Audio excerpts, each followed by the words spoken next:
क्या कर रहे थे हम लोग, वही जो करते कहते और सुनते चले आ रहे हैं कि जब वक्त होता है तो एहसास नहीं होता, और जब एहसास होता है तो वक्त नहीं होता।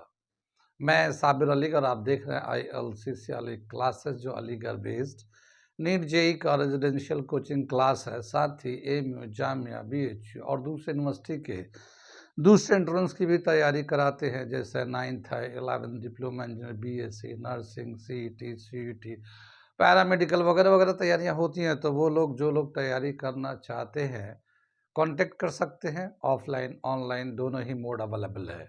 ऑफलाइन में तो लोकल बच्चे अलीगढ़ के करीब, यूनिवर्सिटी के करीब अपने आके तैयारी करते हैं, लेकिन ऑनलाइन एक ऐसा प्लेटफॉर्म है जो अलीगढ़ के बाहर कहीं से भी, हिंदुस्तान के किसी भी कोने से या हिंदुस्तान के बाहर जो लोग रहते हैं और अलीगढ़ जामिया में एडमिशन के लिए तैयारी करना चाहते हैं, तो वो हमारे साथ ऑनलाइन से जुड़ सकते हैं। हमारे साथ अलीगढ़ के qualified and experience teacher joint है, अटैच है, एसोसिएट है, तो वो आपको गाइडलाइन देते हैं, देंगे, अगर आप हमारे साथ जुड़ते हैं तो।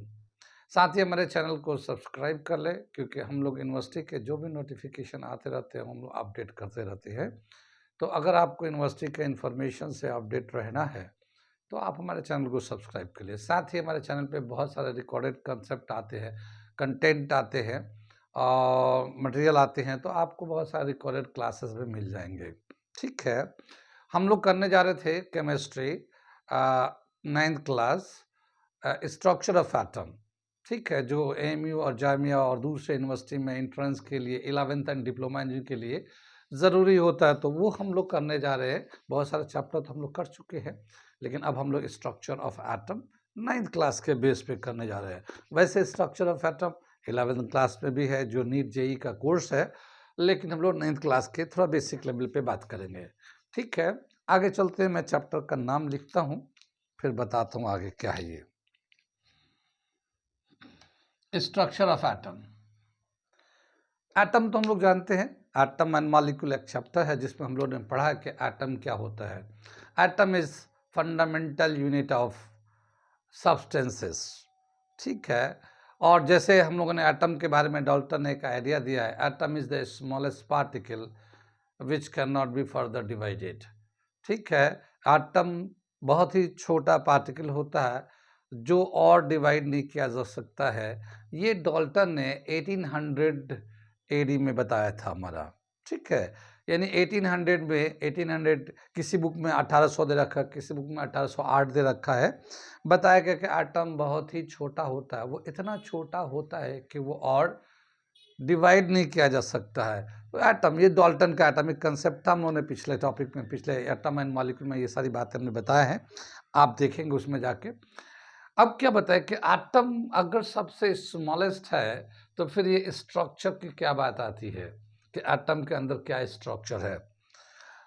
ठीक है, बहुत सारे ऐसे फिनोमेना लोगों ने टाइम टू टाइम ऑब्जर्व किए हैं कि उन्हें ऐसा लगता है कि एटम जो है, जो डाल्टन ने कहा था कि atom is the smallest particle, वो छोटा नहीं है, स्मॉलेस्ट नहीं है, क्योंकि बहुत सारे ऐसे फिनोमेना हुए जहाँ पे ऐसा लगता है कि जो डाल्टन का जो आइडिया था, atom is the smallest particle, ये वेरीफाई नहीं हो पा रहा है इस ऑब्जर्वेशन के बेस पे। जिसमें बहुत सारे ऑब्जर्वेशन का जो नाम है वो मैं लिख के बताता हूँ कि कौन कौन से ऐसे कॉमन से फिनोमेना ऑब्जर्व किए गए जिससे ऐसा लगता था कि एटम जो है स्मॉलेस्ट पार्टिकल नहीं है। एक तो है माइकल फैराडे।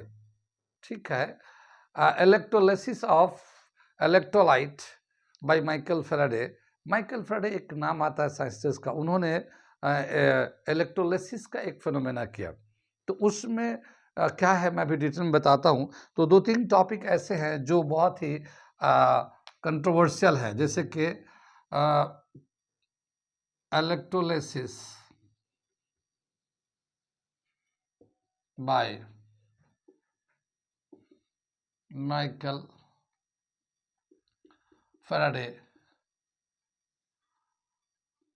1932 में, बुक में दे रखा है। ये तो ईयर हम लोग लिखते हैं, एक्सपेक्टेड ईयर लिखते हैं, मगर क्या आगे कुछ आगे पीछे होता तो वो ईयर का नहीं है। एक जैसे हम लोग जस्ट एक माइंड सेटल करने के लिए, माइंड मेकअप करने के लिए, कब कब क्या क्या कैसे कैसे डिस्कवरी हुए, तो उसके हिसाब से हम लोगों ने उसको ये किया है। इसी तरह से दूसरा जो है conductivity of gas, conductivity of gas by J.J. Thomson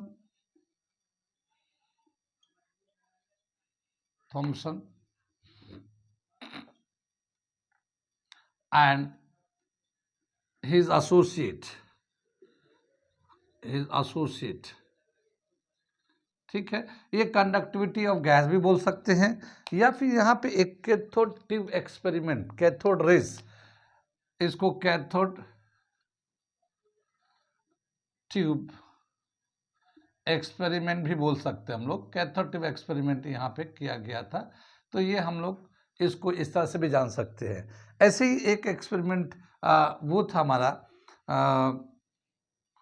radio activity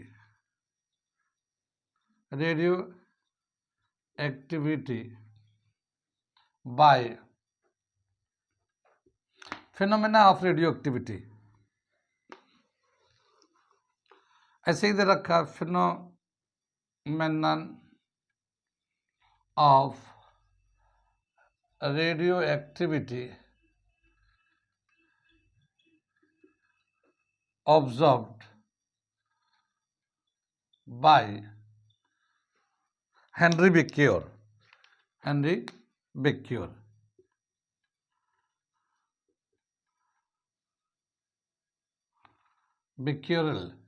Henry Becquerel.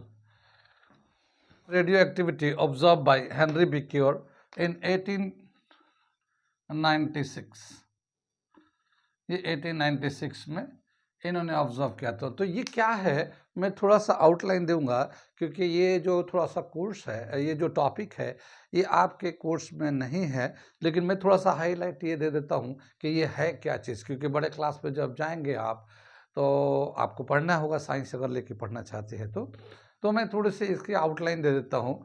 Electrolysis by Michael Faraday, conductivity of gas by J J. Thomson और cathode rays, phenomena of radioactivity observe by Henry Becquerel, ठीक है। तो ये तीन ऐसे जो दिया हुआ कॉमन सा ऑब्जर्वेशन है, जहाँ पे इस ऑब्जर्वेशन से ये पता चलता है कि एटम स्मॉलेस्ट नहीं है, एटम के अंदर जो है ना दूसरे फंडामेंटल पार्टिकल्स हैं, ठीक। तो सबसे पहले हम लोग देख लेते हैं इलेक्ट्रोलाइसिस बाय माइकल फेराडे। ये क्या बताया कि इलेक्ट्रोलाइट होते हैं, इलेक्ट्रोलाइट जैसे हम लोग बोलते हैं कि एक सोल्यूशन है, जैसे सॉल्टी सोल्यूशन है, पानी जो है ना प्योर वाटर में अगर करंट पास करेंगे तो बोलते हैं कि वो करंट पास नहीं होता प्योर वाटर में, लेकिन सॉल्टी वाटर में करंट पास करता है, करंट के झटके लगते हैं सॉल्टी वाटर में।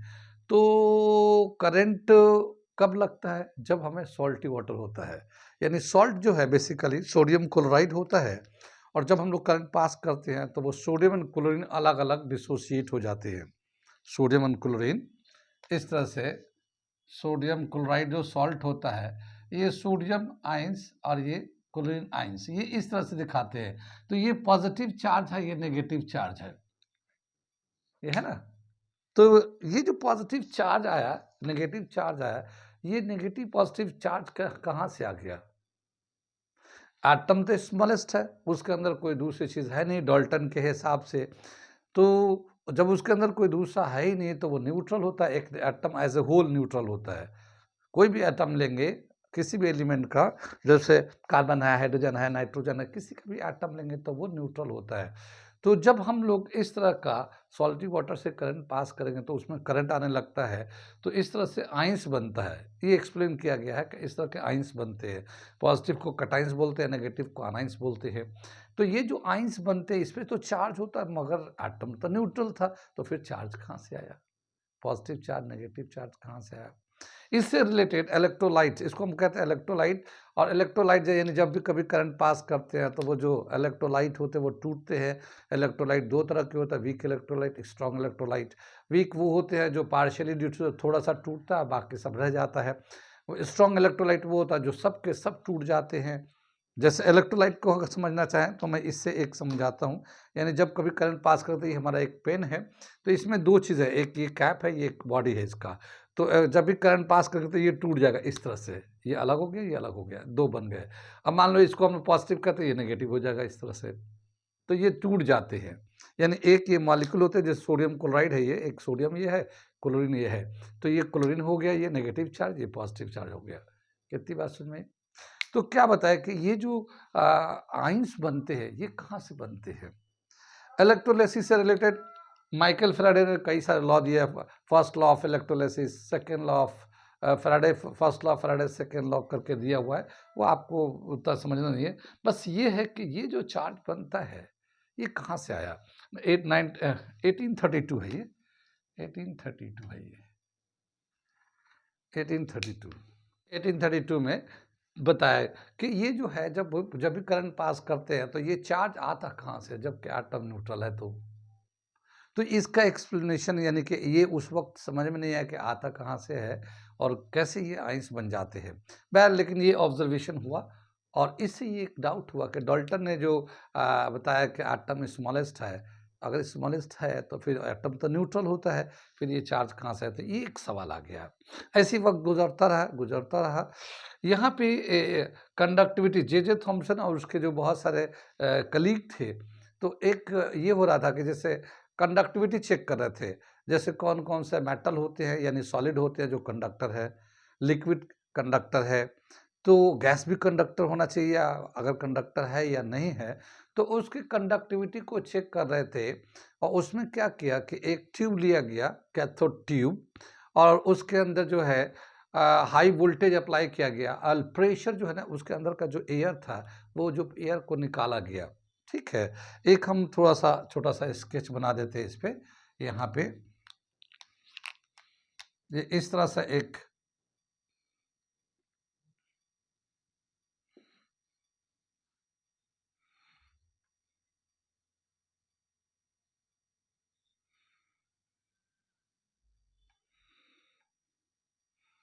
ये नेगेटिव है, पॉजिटिव है, ठीक है ना? तो ये एक हमारा यहाँ पे एक सक्शन पंप है, ये इस तरह से है। तो इसके अंदर गैस लिया गया, ये इसको बता रहे हैं, और इसको गैस था इसके अंदर, तो इसकी कंडक्टिविटी चेक कर रहे थे। तो यहाँ से वोल्टेज बढ़ाते गए, बड़े क्लास में फिर से पढ़ लेंगे आप डिटेल में, मैं तो थोड़ा-सा आपको आउटलाइन दे रहा हूँ। तो वोल्टेज बढ़ाते गए और इसका जो गैस था इसको निकालते गए। तो इसके अंदर जो गैस कम होने की वजह से इसका प्रेशर कम होने लगा और वोल्टेज बढ़ाने की वजह से बताते हैं कि लगभग जब 20,000 वोल्टेज बढ़ाया गया, 20,000 वोल्टेज बढ़ाया गया, और जब एटमॉस्फेरिक प्रेशर, इसका जो प्रेशर था वो 10⁻⁻4 एटीएम आ गया, इस तरह के रेंज में आ गया। तो इस वक्त एक इसके अंदर जो है ना, इस तरह से स्पार्क टाइप का हुआ। फिर बाद में प्रेशर कम किया तो ये स्मूथ हो गया और इस तरह के इसमें जो है ना, एक रेज चलने लगा, लाइट के रेज जाने लगे। और इस लाइट को, चूँकि ये कैथोड होता है, ये हमारा नेगेटिव टर्मिनल को कैथोड बोलते हैं और ये पॉजिटिव को एनोड बोलते हैं। तो ये हमारा जो है, कैथोड से रेज निकल के एनोड की तरफ जाने लगा, कैथोड से रेज निकल के एनोड की तरफ जाने लगा। तो ये कैथोड की तरफ से निकलता था, नेगेटिव टर्मिनल से पॉजिटिव की तरफ जाता था, तो इसको हम लोग कहा गया कैथोड रेज। ये आप बड़े क्लास में जाके पढ़ेंगे, मगर हम कैथोड रेस, और इस रेस की जो रेस जा रहे थे, उस रेस की प्रॉपर्टीज़ को स्टडी किया गया, तो पता ये चला कि ये नेगेटिव चार्ज है। इसका जो नेचर है, नेगेटिव नेचर है। अब बताया गया कि ये जो नेगेटिव चार्ज यहाँ से जा रहा है, तो इस वाले सरफेस में से निकल रहा होगा, और ये सरफेस किसी भी चीज़ का बना हुआ है, ये तो एक एलिमेंट है, एक सब्सटेंस है, ये एटम से मिलके बना होगा। और जब इसका एटम सबसे छोटा था, एटम तो न्यूट्रल है, फिर न्यूट्रल का कोई चार्ज तो होता नहीं है, लेकिन ये जो निकल के जा रहा है इसमें से, ये जो रेजेस जा रहे हैं, ये इसके रेजेस की प्रॉपर्टी जब स्टडी करते हैं तो पता चलता है कि ये नेगेटिव चार्ज है। ठीक है? तो ये जो नेगेटिव चार्ज था, ये कहाँ से आया? जब एटम सबसे छोटा था और ये जो भी कैथोड, जिस एलिमेंट का भी कैथोड बनाया गया है, उसका अगर एटम से मिल के बना हुआ है, तो एटम निकल के, या सबसे छोटा एटम है तो एटम निकलना चाहिए। उसमें से एटम न्यूट्रल होता है, कोई चार्ज नहीं होता, ना पॉजिटिव होता, ना नेगेटिव होता है। तो फिर ये चार्ज कहाँ से जा रहा है, निकल के कहाँ से आ रहा है? जो कि इसकी प्रॉपर्टी जब स्टडी किया गया तो बाद में पता चला कि ये चार्ज होता है और नेगेटिव चार्ज है। इस नेगेटिव चार्ज के बारे में जे थॉम्सन ने काफ़ी काम किया। जे थॉम्सन और उसके जो एसोसिएट होता है ना, रिसर्च वर्क करते हैं, तो वो लोग कर रहे थे, करते-करते बाद में पता चला कि ये जो नेगेटिव चार्ज है, ये एक तरह का इलेक्ट्रॉन है और उसका चार्ज कितना, मास कितना, अभी मैं बता रहा हूँ। लेकिन ये चार्ज कहाँ से आया, ये एक सवाल आ गया। ये था लगभग ये 1800 76 के आसपास की बात है, 1876 के आसपास की बात है। एग्जैक्ट डेट तो याद नहीं, लेकिन मैं लिख देता हूँ, अप्रॉक्सीमेट 76 के आसपास की बात है, ठीक है ना, इसी के आसपास। कोई ईयर नहीं आएगा, इतना ज़्यादा परेशान ये कि कौन सा डेट है, इस तरह से परेशान होने की ज़रूरत नहीं। ये तो मैं ऐसे बातें बता रहा हूँ जिसकी वजह से एटम स्मॉलेस्ट है, इसका आइडिया को डाउटफुल हो गया, ठीक है ना। ये हमारा ये एक कंसेप्ट है कैथोड रेज़ का। आगे जो है, अभी मैं इसको डिस्कस करेंगे हम लोग कैथोड रेज़ पे, जे थॉम्सन का।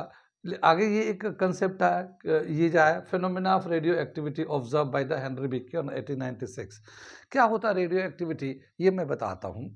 और क्या बताया कि हेनरी बेक्यूर जो है ना, एक केमिस्ट वो भी थे, और एक शाम जो है वो एक्सपेरिमेंट कर रहे थे यूरेनियम सॉल्ट का। लेकिन लेट होने की वजह से उन्होंने क्या किया, यूरेनियम सॉल्ट को रैपर में लपेट कर रख गए ड्रॉअर में।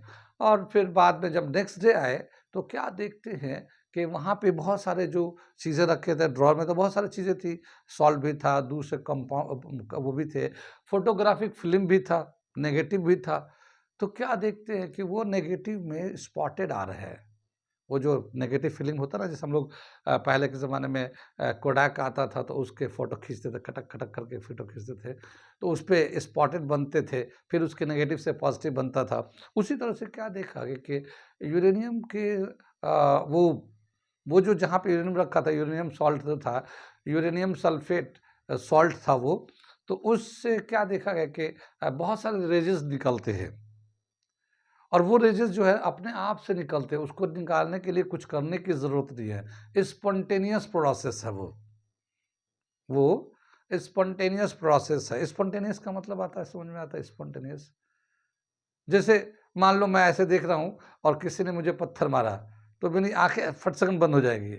हम लोग बायोलॉजी में इसको रिफ्लेक्स एक्शन बोलते हैं, लेकिन ये एक स्पॉन्टेनियस प्रोसेस है, जब कोई चीज़ आएगा तो आँखें खुद ब खुद बंद हो जाएँगी। ठीक है? जब किसी को हम लोग जानने वालों को देखेंगे वहाँ पे, तो हाथ ऐसे हिलाएँगे, चेहरे पे स्माइल आ जाएगा, उसकी तरफ जाएँगे, ये एक स्पॉन्टेनियस प्रोसेस होता है। तो ऐसे ही बताया गया कि वो जो सॉल्ट है, यूरेनियम सॉल्ट, वो जो है जब रखते हैं तो वो अपने आप से टूटने लगता है, अपने आप से टूटने लगता है, उससे रेज़ेस निकलने लगते हैं। वो कहलाता है रेडियो एक्टिविटी। रेडियो एक्टिविटी का मतलब क्या हुआ? The substance which emits rays spontaneously.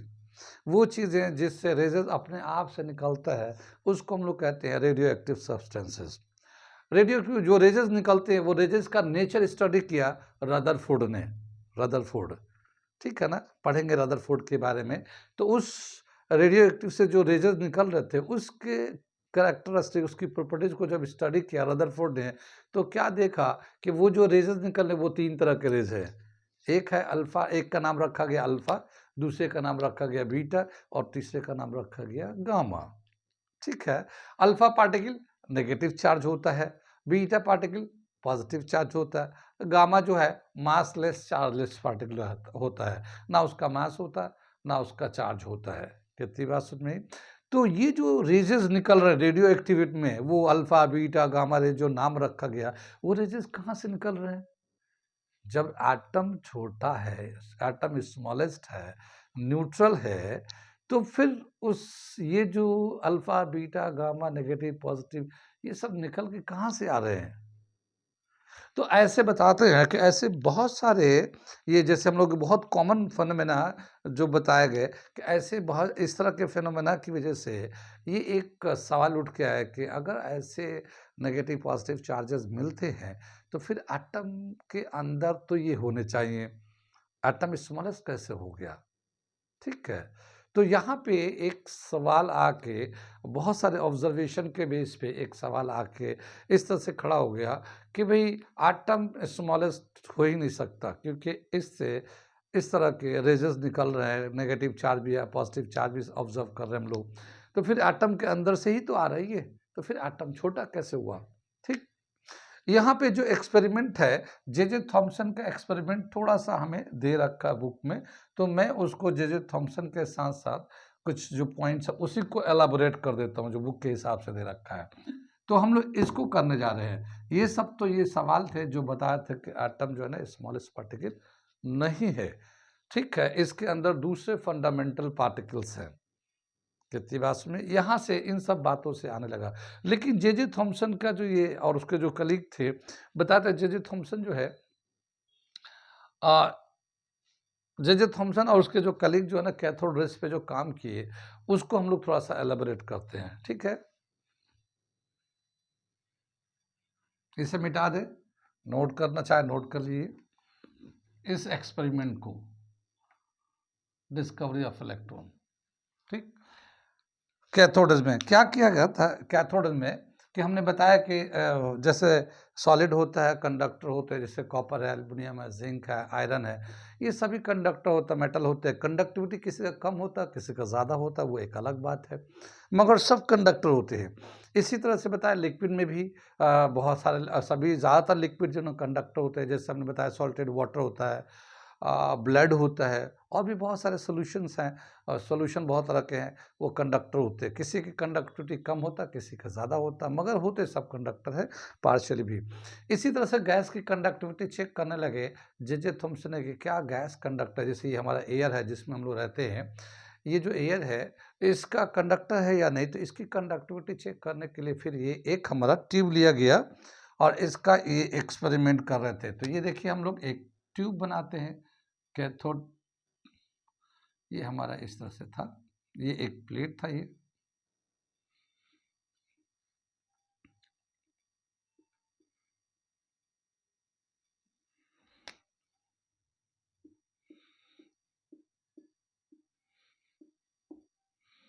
ये नेगेटिव टर्मिनल था, ये पॉजिटिव टर्मिनल था, ये कैथोड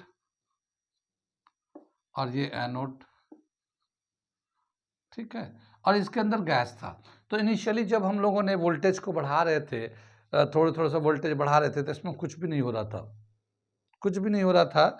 फिर हल्के हल्के वोल्टेज बढ़ाते गए, लेकिन फिर भी देखा कुछ भी नहीं हुआ। फिर ये क्या हुआ कि इसके अंदर जो एयर था उसको हल्के हल्के थोड़े से निकालना शुरू कर दिए।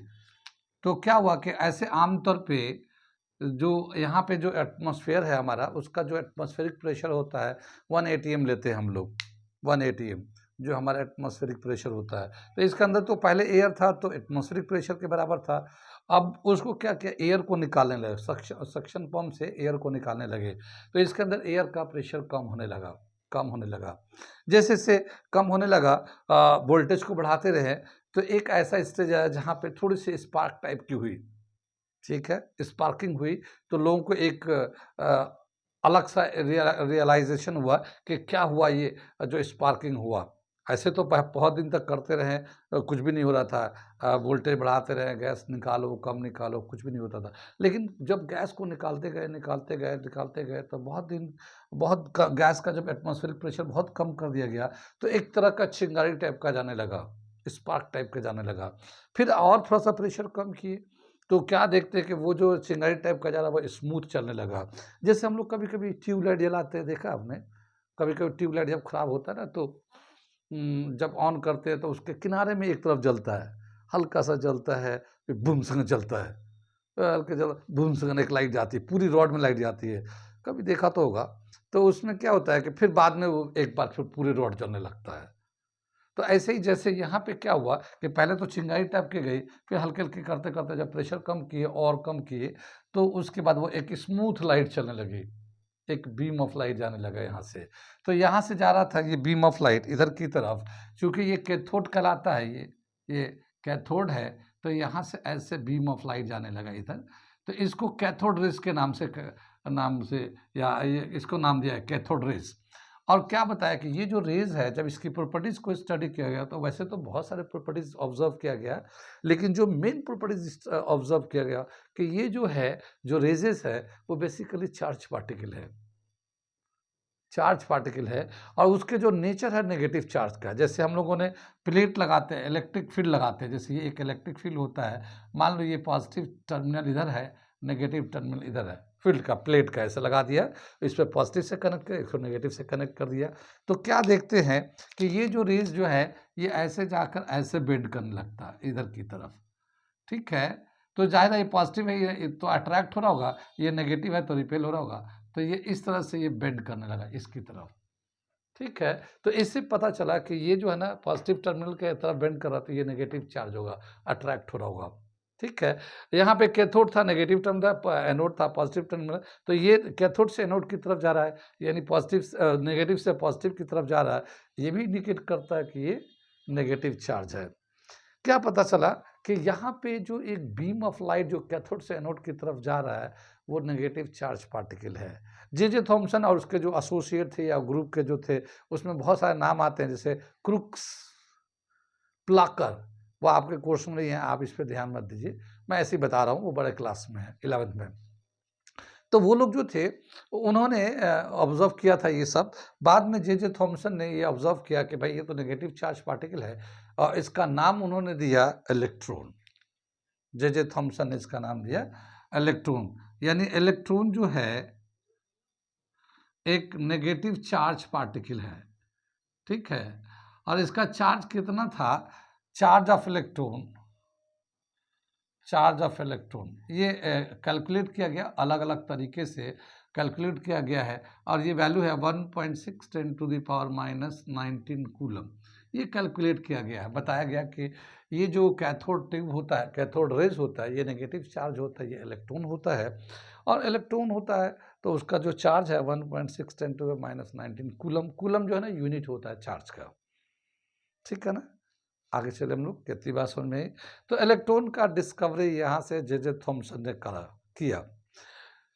यहाँ से बताते हैं कि यहाँ पे कुछ वहीं पे ये भी स्टडी किया गया कि कुछ चार्ज जो है ना इधर की तरफ मूव करते हैं, ठीक है ना, कैथोड से सॉरी एनोड से कैथोड की तरफ चलते हैं, और ये जो एनोड से कैथोड की तरफ चलते हैं ये पॉजिटिव चार्ज है।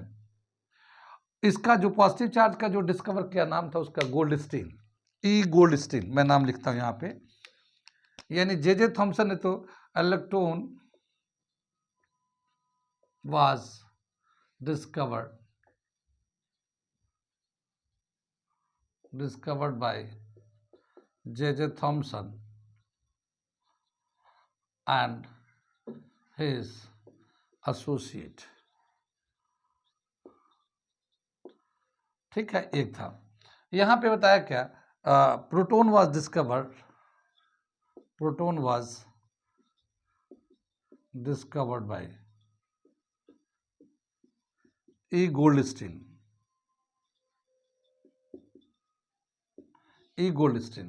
ठीक है ना।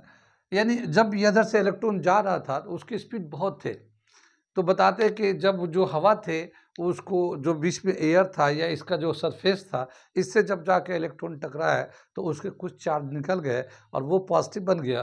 तो वो जो पॉजिटिव था ये नेगेटिव टर्मिनल की तरफ, क्योंकि हाई पोटेंशियल लगता था, हाई पोटेंशियल में यहाँ पे बुक में दे रखा 15 to 20,000 वोल्टेज लगाए गए, और एटमॉस्फेरिक प्रेशर कितना किया गया, मैं एक ले देता हूँ, ये रफली आपको कोई ज़्यादा ज़रूरत नहीं है, मगर फिर भी मैं लिख देता हूँ। ये तो प्रेशर बनाया गया, यानी कि वैक्यूम क्रिएट किया गया इसके अंदर, और जो पोटेंशियल सप्लाई था लगभग 15 के टू 20 के, यानी कि 15,000 से लेके 20,000 वोल्टेज तक वोल्टेज सप्लाई किया गया, तब जाके ये बना था।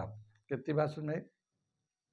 तो ये तो इलेक्ट्रॉन का डिस्कवर किया जे थॉमसन ने, और प्रोटॉन का डिस्कवर किया गोल्डस्टीन ने, और बाद में क्या पता चला कि ये जो एटम है जिसको डाल्टन ने कहा था स्मॉलेस्ट पार्टिकल, इसके अंदर दूसरे फंडामेंटल पार्टिकल्स हैं, और नाम उसका रखा गया इलेक्ट्रॉन एंड प्रोटॉन। कितनी बात समझ में आई। ये बिल्कुल एक्सपेरिमेंटली प्रूव करके दिखाया गया कि इसके अंदर चार्ज होता है। एक होता है ना कि एक ऑब्जर्व किया, एक प्रॉपर एक्सप्लेनेशन नहीं आ रहा कि क्या बताया, कैसे बताया, लेकिन एक जब एक्सपेरिमेंट करते हैं, बार-बार एक्सपेरिमेंट करने के बाद वैसे ही आता है, तो आदमी कॉन्फिडेंटली बोलता है कि हाँ, ये ऐसा हुआ है, ये ऐसा हो रहा है, तो इसलिए इसमें ऐसा है। तो ये जे.जे. थॉमसन ने और उसके ग्रुप के जो लोग थे, रिसर्च वर्कर थे, वो लोग वर्क कर रहे थे, तो उसके उन्होंने ऑब्जर्व किया, तो उन्होंने बताया कि भई इलेक्ट्रॉन जो है इसके अंदर नेगेटिव चार्ज होता है उसका इलेक्ट्रॉन, और पॉजिटिव चार्ज होता है उसको प्रोटॉन नाम दिया। ठीक है। अब क्या बताया कि उस वक्त ज़ाहिर है एटम तो स्मॉलेस्ट पार्टिकल डाल्टन के हिसाब से था, और जब इलेक्ट्रॉन प्रोटॉन का डिस्कवर हुआ तो ज़ाहिर है वो एटम के अंदर ही मिलता है। तो जब एटम स्मॉलेस्ट था उसके अंदर इलेक्ट्रॉन प्रोटॉन मिलता है, जे.जे. थॉमसन ने कहा गोल्डस्टीन के हिसाब से, तो ये फिर एटम के अंदर इलेक्ट्रॉन प्रोटॉन कैसे अरेंज होंगे? एटम के अंदर इलेक्ट्रॉन है, प्रोटॉन है। प्रोटॉन के बारे में कहते हैं कि प्रोटॉन का जो है, प्रोटॉन का जो चार्ज होता है, चार्ज ऑफ प्रोटॉन कितना होता है? चार्ज ऑफ प्रोटॉन ये है पॉजिटिव 1.6 10⁻⁻19 कूलम। ये इलेक्ट्रॉन में नेगेटिव होता है, नेगेटिव होता है, और प्रोटॉन में पॉजिटिव होता है। दोनों इक्वल एंड अपोजिट होते हैं। तो एक एटम में जितना इलेक्ट्रॉन होता है नेगेटिव चार्ज, उतना ही प्रोटॉन होता है पॉजिटिव चार्ज। दोनों इक्वल और अपोजिट होते हैं, दोनों एक दूसरे को न्यूट्रलाइज कर देते हैं, इसलिए एक एटम न्यूट्रल होता है। जैसे हम लोग मैथ में मान लो हमारे पास 10 प्लस में ले लिया और 10 माइनस में ले लिया, तो नेट रिजल्ट कितना जाएगा? 0 आ जाएगा। यानी जितना प्लस में हो अगर उतना ही माइनस कर दिया जाए तो फिर रिजल्ट 0 हो जाएगा। या इसी तरह से बताया गया कि एक एटम के अंदर जितना इलेक्ट्रॉन होता है उतना ही प्रोटॉन होता है। इलेक्ट्रॉन का जितना चार्ज होता है -1.6 -19 कूलम, प्रोटॉन का भी उतना ही चार्ज होता है, और नंबर भी सेम होता है। जितना इलेक्ट्रॉन होता है उतना ही प्रोटॉन होता है। मान लो 2 इलेक्ट्रॉन है तो 2 प्रोटॉन है, 5 इलेक्ट्रॉन है तो 5 प्रोटॉन है, 10 इलेक्ट्रॉन है तो 10 प्रोटॉन है। तो नंबर ऑफ पार्टिकल्स भी सेम होते हैं और चार्ज का मैग्नीट्यूड भी सेम होता है, इसलिए दोनों एक दूसरे को कैंसिल कर देते हैं, और atom as a whole neutral होता है। एटम न्यूट्रल होता है, ये बिल्कुल सही बात है, लेकिन न्यूट्रल कैसे होता है ये एक नए कंसेप्ट के रेफरेंस में एक्सप्लेन किया जा रहा है। कितनी बात सुन रही?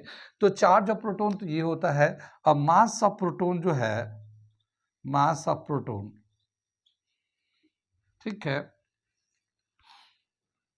मास ऑफ प्रोटॉन बताते हैं, it is equal to 22,000 of electron, mass of 2000 of electron, mass of 2000 of electrons, यानी कि 2000 इलेक्ट्रॉन का मास अगर मिलाएंगे, वैसे वो एक जो रियल वैल्यू दे रखा है, mass of proton is equal to 1842 mass of electron. इसका इस तरह से रिलेशन है, यानी एक प्रोटॉन का जो मास होता है, इलेक्ट्रॉन का जो मास होता है, कंपेयर करते हैं तो इलेक्ट्रॉन का मास बहुत ही कम है।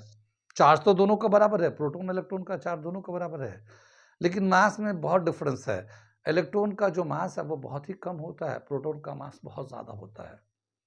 जो बड़े क्लास में जाएंगे तो वो दे रखा है, एक प्रोटॉन का जो मास होता है 1842 41 40 के रेंज में होता है, लेकिन 9th क्लास के बुक में दे रखा है अप्रॉक्सीमेटली 2000 इलेक्ट्रॉन का जितना मास होगा वो एक प्रोटॉन के मास के बराबर होता है। तो ये याद रखिएगा, छोटी छोटी बातें यही कंपटीशन में आते हैं, तो आपको तो यही टिक लगाना 9th क्लास के हिसाब से, यानी 2000 इलेक्ट्रॉन का जो मास है उसको कंबाइन करेंगे तो जितना होगा वो एक प्रोटॉन के मास के बराबर होगा, मगर चार्ज दोनों का बराबर है। ठीक है, तो ये थोड़े से इन्फॉर्मेशन वहाँ पे दिया था। अब क्या बताया कि जे.जे. थॉमसन ने जब इलेक्ट्रॉन प्रोटॉन का डिस्कवर किया तो जे.जे. थॉमसन को ही कहा गया उस टाइम में कि भाई अगर एक एटम के अंदर एक इलेक्ट्रॉन प्रोटॉन मिलता है तो वो कैसे अरेंज होगा एटम के अंदर, उसका स्ट्रक्चर बताइए। फिर वो आया स्ट्रक्चर ऑफ एटम, वो हमने मिटा दिया यहाँ पे, स्ट्रक्चर ऑफ एटम, यानी कि एटम के अंदर इलेक्ट्रॉन प्रोटॉन है तो फिर उसके अंदर इलेक्ट्रॉन प्रोटॉन कैसे अरेंज है उसका स्ट्रक्चर बनाइए। तो सबसे पहले जो जे.जे. थॉमसन थे अपना स्ट्रक्चर ऑफ एटम उन्होंने दिया, और क्या दिया वो अब मैं बताने जा रहा हूँ। जे.जे. थॉमसन ने बताया कि एटम का स्ट्रक्चर कैसा होता है, यानी एटम के अंदर जो इलेक्ट्रॉन प्रोटॉन मिलता है वो किस तरह से अरेंज होता है, तो उस अरेंजमेंट को उसने बताया और उस एटॉमिक मॉडल का नाम रखा प्लम पडिंग मॉडल। क्या? Plum pudding model. मैं मिटाता हूँ, उसके बाद लिख के बताता हूँ। हमारा जे थॉमसन एटॉमिक मॉडल। ठीक है, ये जे थॉमसन एटॉमिक मॉडल, इसको हम लोग प्लम पडिंग मॉडल भी बोलते हैं, इसको plum pudding model, plum pudding model. क्या बताए इसमें, इसके अकॉर्डिंग जो जे थॉमसन ने एटम का जो एक स्ट्रक्चर बताया, यूँ समझिए जैसे कि एक बताया कि एक एटम जो होता है वो एक वाटरमेलन की तरह होता है, तरबूजे की तरह होता है, एक बड़ा सा होता है एटम। और उसके अंदर जो हम लोग देखा है तरबूजे के अंदर के रेडिश कलर का होता है, पल्प होता है, गूदा होता है। तो वो जो पल्प है वो प्रोटॉन है, पॉजिटिव चार्ज है।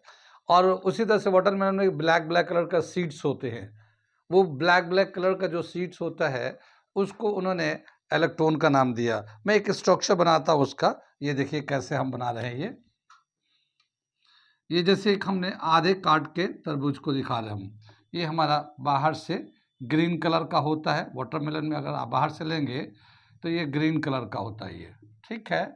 और इसके अंदर जो है पल्प जो होता है ये रेड कलर का होता है। तो मैंने पल्प थोड़ा सा रेड कलर का बनाने की कोशिश कर रहा हूँ ताकि समझ में आ सके ये, ठीक है। ये हमने पल्प बना दिया, ठीक है। और इसके अंदर जो सीड्स होते हैं वो ब्लैक कलर का, ऐसे ऐसे ब्लैक कलर के होते हैं। कितनी बात सुन में? तो ये इस तरह का एटॉमिक मॉडल उसने दिया। किसने? जे थॉमसन ने। ये जो है ये इलेक्ट्रॉन कहलाता है, जो सीड्स होता है, सीड्स जो है ना इलेक्ट्रॉन कहलाता है। और ये जो पल्प है, ये जो पल्प है, ये रेड कलर का जो पल्प होता है, इसको कहा प्रोटॉन, प्रोटॉन, ठीक है ना। तो ये एक स्ट्रक्चर उन्होंने जे थॉमसन ने बताया। क्या बताया? Atom is like a watermelon, ठीक है।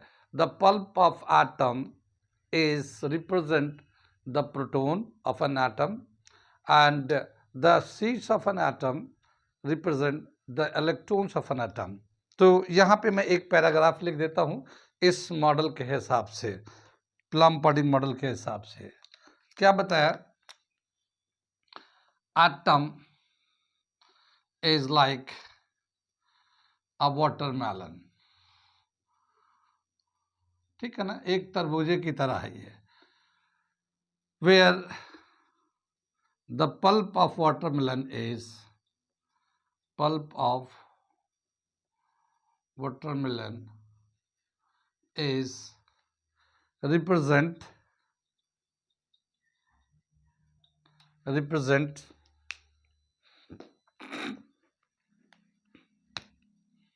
the proton